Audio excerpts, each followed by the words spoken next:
Il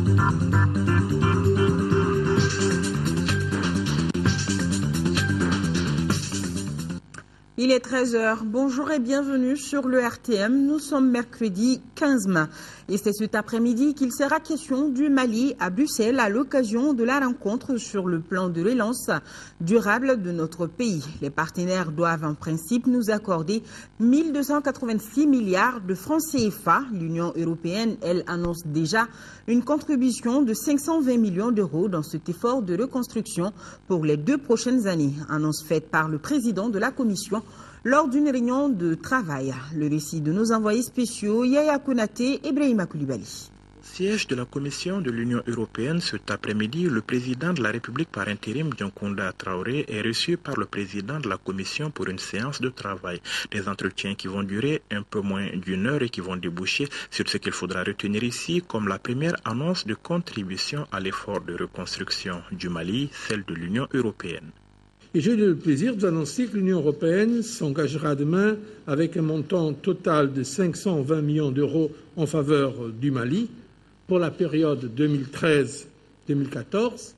Cela, bien sûr, sans oublier ce que nous allons faire aussi avec les pays de la région, puisqu'il y a là clairement une dimension régionale. Et ce sont des montants qui peuvent être revus si le besoin en est. L'Union européenne donne ainsi le ton convaincu que le soutien de la communauté internationale est essentiel pour établir un Mali stable, démocratique et prospère. Le président de la Commission de l'UE le précise cependant, les acteurs du renouveau du Mali restent les Maliens eux-mêmes. C'est pourquoi, estime-t-il, il est important d'avancer sur le terrain politique avec la réconciliation et la légitimation démocratique des autorités maliennes à travers les élections prévues en juillet. Un avis partagé par son hôte, le président Dioncounda Traoré, qui a saisi l'occasion pour réaffirmer la volonté du gouvernement de tenir les délais et mieux d'organiser des élections propres.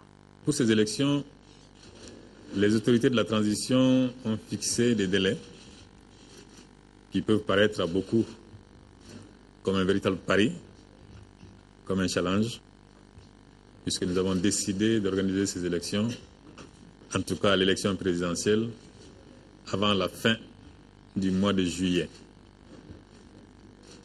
C'est un pari que nous allons tenir. C'est un pari que nous sommes obligés de gagner. Parce que nous sommes convaincus que les véritables problèmes qui se posent au Mali, qui se posent dans la sous-région et qui se posent même dans la lutte globale de la communauté internationale contre le terrorisme et les narcotrafiquants, nous sommes certains que ces problèmes-là, en tout cas en ce qui concerne le Mali, ne peuvent être réglés qu'avec un gouvernement élu, un gouvernement issu des urnes, donc un gouvernement ayant plus de légitimité et disposant de plus de temps pour s'occuper de ces questions.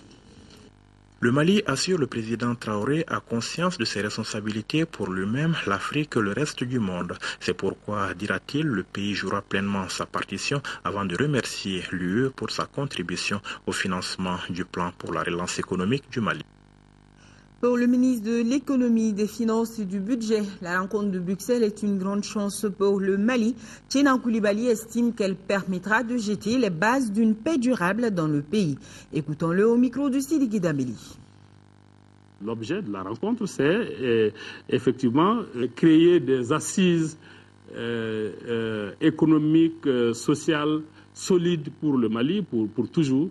Et c'est tout le monde entier qui est invité à cela. Et c'est le monde entier qui a déjà répondu oui. Parce que la conférence de Bruxelles est prévue pour seulement le 15 mai, mais déjà le 18 avril, à Washington, pendant les assemblées de printemps, on a eu une réunion préparatoire là-bas. Tout s'est passé déjà. Et comme si nous étions à la conférence de Bruxelles elle-même, tous les partenaires étaient là et chacun y était allé avec les annonces que chacun dit, d'abord nous soutenons le Mali, nous serons à Bruxelles Et nous allons annoncer effectivement notre contribution au développement durable du Mali. Et puis ensuite, ils ajoutent des recommandations qui sont du reste connues et pour lesquelles le gouvernement est déjà engagé. La conférence de Bruxelles est un engagement très fort de la communauté internationale à l'endroit de notre pays. Elle est une grande chance pour le Mali que nous n'avons pas le droit de gaspiller.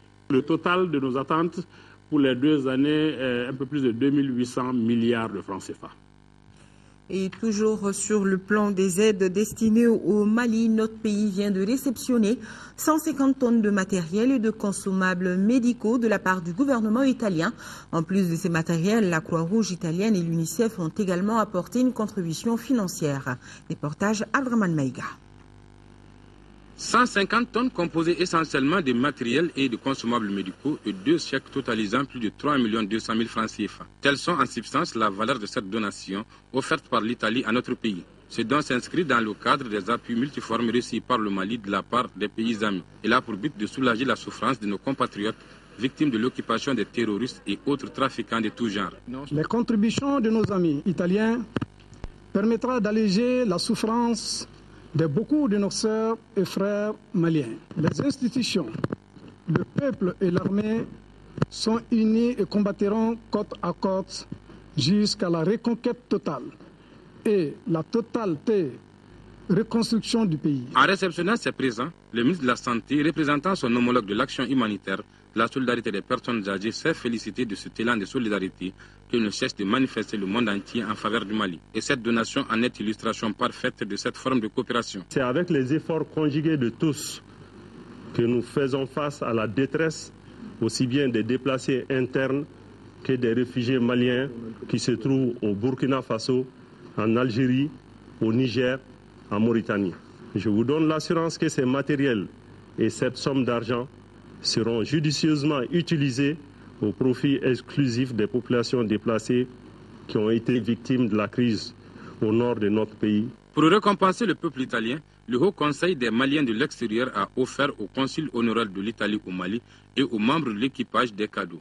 Par ces actes, le Haut Conseil des Maliens de l'extérieur entend témoigner toute la reconnaissance du peuple malien aux personnes de bonne volonté qui se sont manifestées en faveur du Mali depuis le début de l'occupation.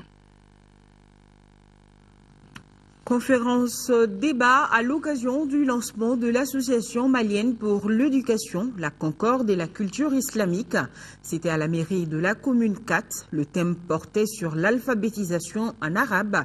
Pour plus de détails, écoutons Mori Keita, vice-président de l'association. Il est au micro de Fatou Takouni. Les grandes activités menées, c'est la création des centres d'alphabétisation sur presque toutes les territoires nationales. De 92 à aujourd'hui, l'MCC a créé des dizaines de centres d'alphabétisation. Plus généralement, c'est en langue arabe. C'est généralement dans le sens de l'explication du Coran. Mais au-delà de ça aussi, il y a aussi la formation professionnelle. Parce que nous travaillons aussi en collaboration avec la Direction nationale de la fonction professionnelle. Donc souvent, il y a certains de nos membres qui bénéficient des formations les permettant leur intégration socio-professionnelle. Le résultat attendu, c'est toujours permettre une intégration socio-professionnelle des jeunes et aussi les adultes aussi qui n'ont pas bénéficié d'alphabétisation à leur bas âge aussi, d'essayer maintenant de leur donner des cours de rattrapage. On va aussi essayer vraiment de jouer notre part aussi dans la cohésion entre les populations du Mali, que ce soit au nord et au sud. En 6e région, la solidarité se manifeste entre enfants du Sud et ceux du Nord. Pour ce faire, les élèves de l'école Rosa Bantara de Bamako viennent de collecter des centaines de fournitures scolaires au profit des élèves de Tombouctou. L'opération dénommée Solidarité Plus est une initiative de la Jeune Chambre internationale. Et Tandina, correspondance. Ces fournitures scolaires ont été collectées auprès des élèves du groupe scolaire Rosa Bantara de Bamako. Elles sont destinées à ceux de Tombouctou. C'est l'esprit du projet dénommé SOS Solidarité Plus, un geste des élèves du Sud envers ceux du Nord. Il est initié par la Jeune Chambre internationale de Tombouctou et le réseau des organisations des droits des enfants au Mali, RODEM. Il a pour objectif spécifique d'impliquer les élèves de Bamako dans les actions de solidarité à travers leurs droits et devoirs, promouvoir les droits des enfants en donnant aux élèves de Bamako des fournitures scolaires leur permettant de suivre leurs cours régulièrement. Ce geste de solidarité a été favorablement accueilli par les élèves de Bahadou. Nous en prenons acte et adressons à nos camarades de Bamako, Sigasso, Ségou, Kay, Doulukoro et Mokti qui pensent à nous en ces moments difficiles où nous en avons plus besoin. Les représentants du gouverneur, tout comme celui de l'académie, ont apprécié la pertinence de ce projet fédérateur pour les enfants. À présent, ce fait divers déroulé en 5e région. Hier mardi, un minibus de transport en commun en partance pour Fatouma, cercle de Moupti, s'est renversé entre le carrefour de Djéné et le village de Charbondaga. Oui. Parmi la trentaine de passagers, 10 blessés, dont 6 dans un état grave. On n'enregistre aucune perte en vie humaine. La précision avec Yaya Bokoum. Tôt ce mardi matin, sur la route nationale 6, entre le carrefour de Djéné et le village riverain Charbondaga, un minibus de transport en commun qui a quitté Téné en partance pour Fatouma s'est renversé. L'excès de vitesse et le surcharge est dedans. Bilan, 10 blessés, dont graves, parmi la trentaine de passagers dont la plupart étaient des forains. Ayant appris la nouvelle, les autorités régionales et locales se sont précipitées sur les lieux pour faire le constat. Pas de perte en vie humaine. Mais quand même des blessés graves au nombre de 6. Encore une fois, ce qu'on regrette beaucoup, c'est le transport mixte. Nous avons constaté que ce véhicule, non seulement est un véhicule suffisamment usagé, mais également transportait et des bagages et assez de personnes. Parmi les causes de cet accident, il faut ajouter aussi le non-respect de la visite technique du véhicule. Ce que nous avons constaté, c'est regrettable. Vous-même, vous voyez l'état du véhicule. Et il y a la surcharge. C'est le poids des barrages. Aidant le chauffeur n'ayant pas maîtrisé le balancement, c'est ce qui a provoqué l'accident. Après le lieu de l'accident, le chef de l'exécutif régional, Ibrahima Amma, accompagné d'une forte délégation, s'est rendu au chevet des blessés à l'hôpital Somino Dolo pour leur souhaiter prompt rétablissement. C'est aujourd'hui la journée internationale de la famille. Pour l'occasion, nous allons faire l'état des lieux de la famille d'hier. Le Mali, comme vous le savez, est un pays de culture. Dans le temps, les membres d'une même famille vivaient en harmonie dans la même cour. Qu'en est-il aujourd'hui? La tendance est plutôt à l'occidentalisation de cette pratique.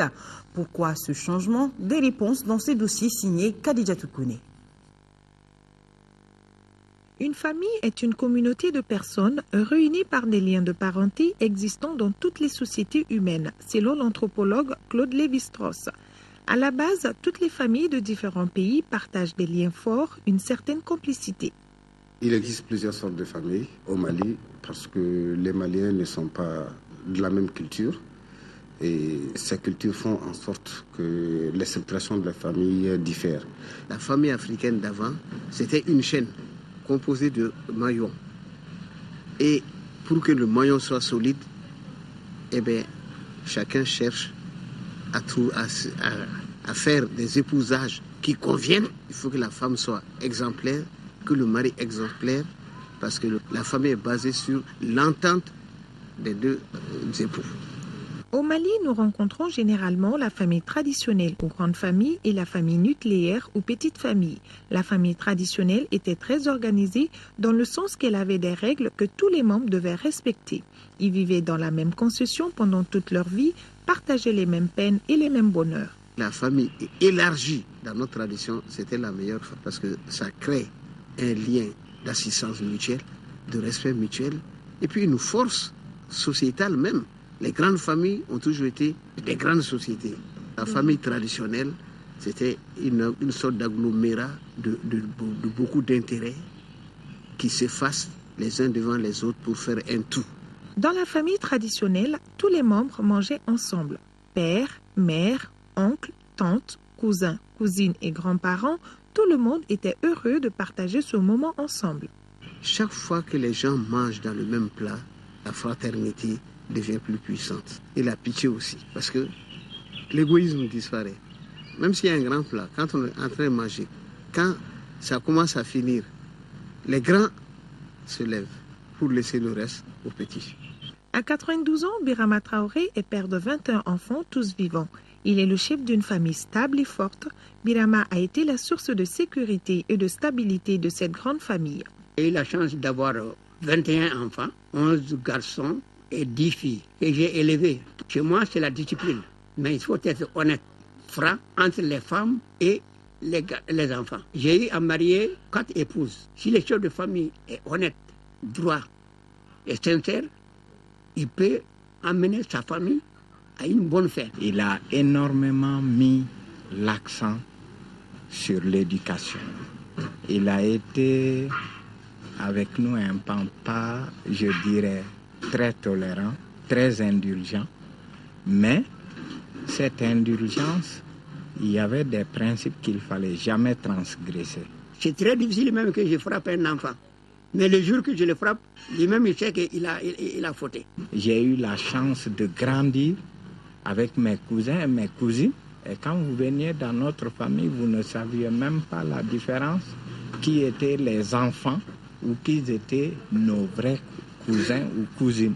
Dans les grandes familles, la femme dans un rôle devait maintenir la maison, faire les courses, préparer les repas et s'occuper des enfants tout en leur transmettant des valeurs religieuses et morales. Une femme chez nous, toute la famille repose sur la main. Elle est reine, elle est impératrice, la maman. Les femmes ont contribué beaucoup dans le succès de ma conduite. Mes mamans me disaient, il faut faire attention, c'est toi l'aîné. Donc, j'étais obligée d'être exemplaire.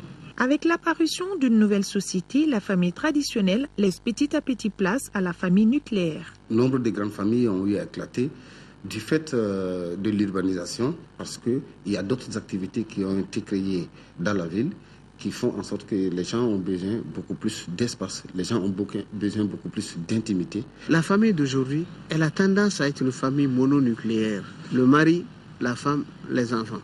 La grande entraide, le grand bonheur qu'il y avait à être d'une grande famille commence à s'estomper. Avant, on avait des maisons de 60 mètres sur 60, 30 mètres sur 30.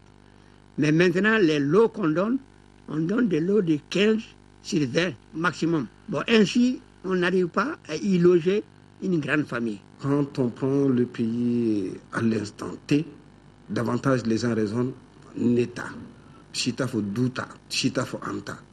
Donc, ce sont ces formes néo qui font en sorte réalité que davantage on n'arrive pas à déterminer l'intérêt général. Il faut qu'on garde certaines traditions familiales, le respect des aînés, le respect de la famille et surtout le respect de l'éthique.